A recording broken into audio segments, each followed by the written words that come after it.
भारत एक गणराज्य है जो 28 राज्यों और 8 केंद्र शासित प्रदेशों से मिलकर बना है।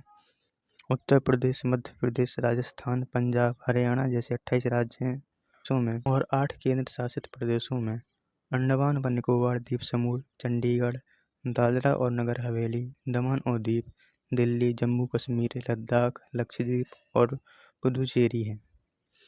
राज्य और केंद्र शासित प्रदेशों में कई अंतर हैं। राज्यों और प्रदेशों का अपना अलग अलग भूखंड होता है।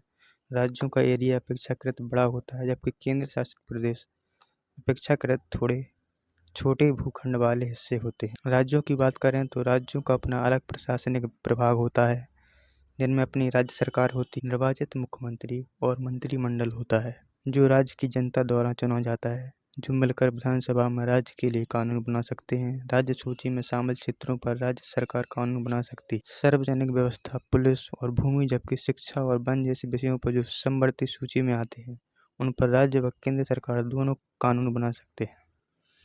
डिफेंस, रेलवे तथा बैंकिंग जैसे क्षेत्रों पर केवल केंद्र सरकार का नियंत्रण रहता है।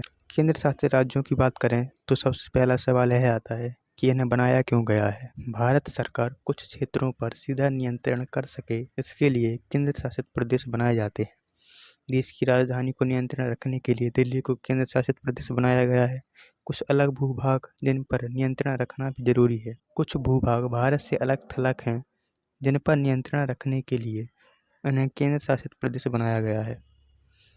साथ ही सुरक्षा को देखते हुए कुछ विशेष क्षेत्रों को भी केंद्र शासित प्रदेश बनाया गया है।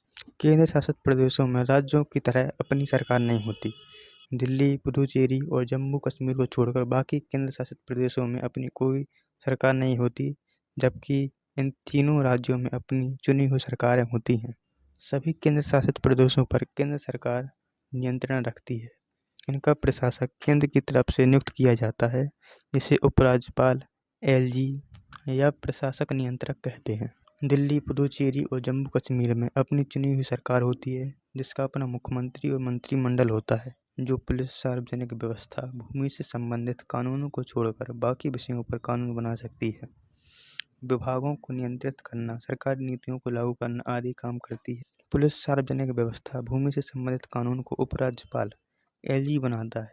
इन तीनों केंद्र शासित प्रदेशों में चुनी हुई सरकार के साथ उपराज्यपाल की भूमिका भी महत्वपूर्ण होती है। इन्हीं कुछ कारणों की वजह से राज्य और केंद्र शासित प्रदेश एक दूसरे से अलग अलग हैं।